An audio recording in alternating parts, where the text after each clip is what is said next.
सभी मित्रों को मैं रूप सर सदर प्रणाम करता हूं। साथ ही अपने YouTube चैनल रूप क्लासेस में आप सबका हार्दिक अभिनंदन एवं स्वागत करता हूं। साथियों, जैसा कि आप सभी भली भांति परिचित हैं कि इस वक्त हमारे प्रदेश छत्तीसगढ़ में निष्ठा प्रशिक्षण का तृतीय बैच संचालित हो रहा है और इसके तीनों पाठ्यक्रम हमारे दीक्षा ऐप पर अपलोड हो चुके हैं और इन तीनों पाठ्यक्रम को पूरा करने का जो समय है वो है 1 दिसंबर 2020 से 15 दिसंबर 2020 तक।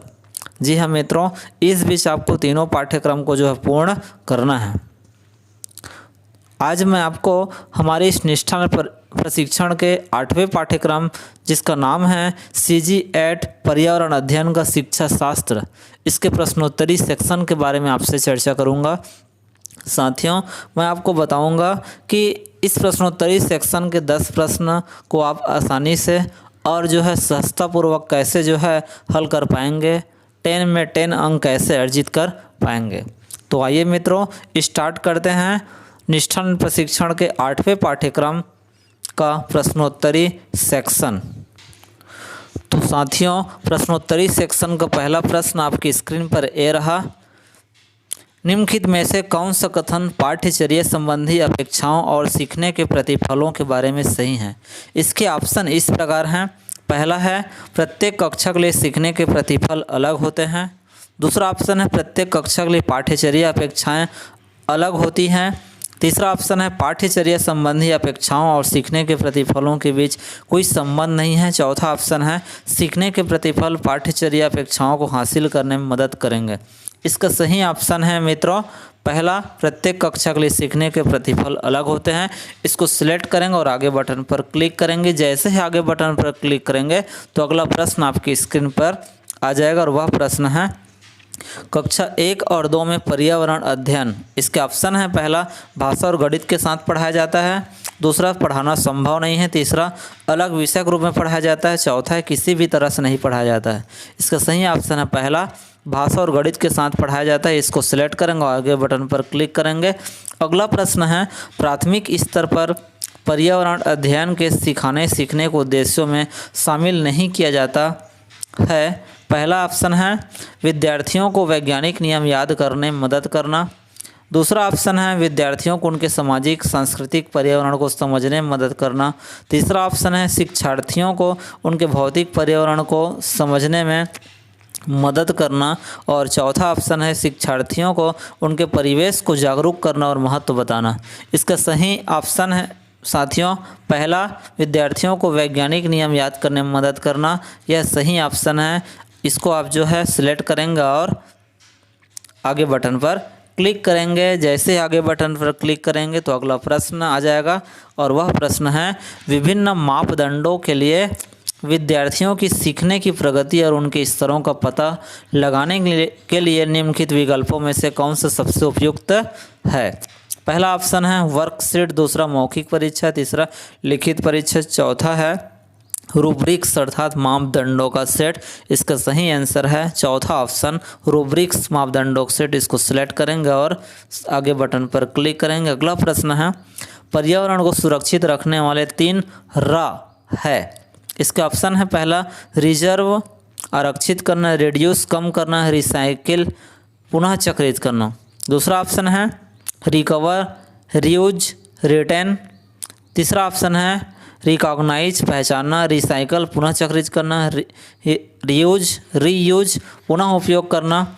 और चौथा ऑप्शन है रिड्यूस कम करना, रीयूज पुनः उपयोग करना और रिसाइकिल पुनः चक्रित करना। इसका सही आंसर है साथियों चौथा ऑप्शन, रिड्यूस कम करना, रीयूज पुनः उपयोग करना, रिसाइकिल पुनः चक्रित करना। इसको सिलेक्ट करेंगे और आगे बटन पर क्लिक करेंगे।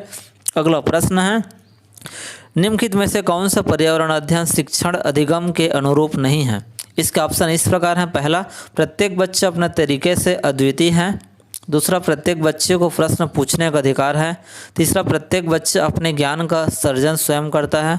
और चौथा ऑप्शन है प्रत्येक बच्चा अपनी पाठ्यचर्या का सर्जन करता है।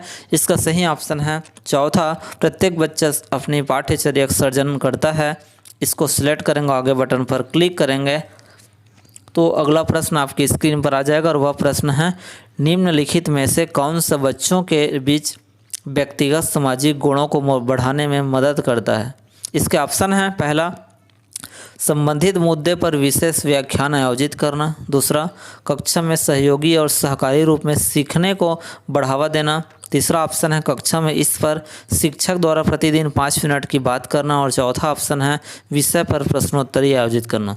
इसका सही ऑप्शन है मित्रों दूसरा, कक्षा में सहयोगी और सहकारी रूप में सीखने को बढ़ावा देना। इसको सिलेक्ट करेंगे और आगे बटन पर क्लिक करेंगे। अगला प्रश्न है, प्राथमिक स्तर के पर्यावरण अध्ययन की पाठ्यचर्या में होना चाहिए। प्राथमिक स्तर के पर्यावरण अध्ययन की पाठ्यचर्या में होना चाहिए। ऑप्शन है, पहला आसपास की चीज़ों की जांच पड़ताल करने के अवसर उपलब्ध करवाएं, दूसरा अध्याय के अंत में अधिक अभ्यास प्रश्न शामिल करें, तीसरा ऑप्शन है शब्दों की पूर्ण रूप से सही परिभाषा पर अधिक जोर दें, और चौथा ऑप्शन है केवल पाठ्य पुस्तक में संकल्पनाओं की पूरी व्याख्या पर ध्यान केंद्रित करें। इसके सही ऑप्शन है पहला, आसपास की चीज़ों की जांच पड़ताल करने का अवसर उपलब्ध करवाएं। इसको सिलेक्ट करेंगे और आगे बटन पर क्लिक करेंगे। जैसे आगे बटन पर क्लिक करेंगे तो अगला प्रश्न आपकी स्क्रीन पर आ जाएगा, और वह प्रश्न है पर्यावरण अध्ययन जिसे बढ़ावा नहीं देता है।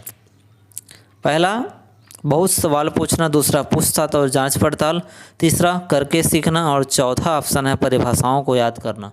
इसका सही ऑप्शन है मित्रों चौथा, परिभाषाओं को याद करना। इसको सिलेक्ट करेंगे और आगे बटन पर क्लिक करेंगे। अगला प्रश्न है, राष्ट्रीय पाठ्यचर्या की रूपरेखा के अनुसार पर्यावरण अध्ययन के लिए कौन सा वाक्यांश सही है। इसका ऑप्शन इस प्रकार है, पहला पर्यावरण अध्ययन को केवल पर्यावरण की संकल्पनाओं पर केंद्रित रहना चाहिए, दूसरा पर्यावरण अध्ययन की प्रकृति एकल विषयक है, तीसरा पर्यावरण अध्ययन को विज्ञान और सामाजिक विज्ञान की तरह अलग से पढ़ाया जाना चाहिए, चौथा पर्यावरण अध्ययन की प्रकृति अंतर विषयक है। इसका सही आंसर है ऑप्शन नंबर चौथा, पर्यावरण अध्ययन की प्रकृति अंतर विषयक है। इसको सिलेक्ट करेंगे और आगे बटन पर क्लिक करेंगे। तो मित्रों जैसे ही आपका पूरा प्रश्न कंप्लीट होगा आपके स्क्रीन पर इस प्रकार से नोटिफिकेशन आ जाएगा। यहाँ पर लिखा है submit to continue, total questions 10, questions answer 10, question script 0, अर्थात कुल 10 प्रश्न हैं। आपने सभी प्रश्नों को उत्तर दिया है, कोई भी प्रश्न आपने छोड़ा नहीं है। इसके पश्चात आप सबमिट ऑप्शन पर क्लिक करेंगे। तो जैसे आप सबमिट ऑप्शन पर क्लिक करेंगे साथियों, तो आपके सामने इस प्रकार से आपका स्क्रीन जो है दिखने लगेगा। यहाँ पर आपको जो है दिखाई दे रहा होगा योर स्कोर इज 10/10, अर्थात आपने जो है 10 में 10 अंक प्राप्त किए हैं, अर्थात आपने 10 प्रश्न का जो है सही जवाब दिया है, आपने 100% अंक जो है हासिल किए हैं। इस प्रकार मित्रों आप बहुत ही सरलतापूर्वक और आसानी से जो है इस प्रश्नोत्तरी सेक्शन के सभी प्रश्नों का उत्तर जो है दे पाएंगे। आज के लिए बस इतना ही मित्रों, नए जानकारी के साथ फिर हम आपसे मिलेंगे।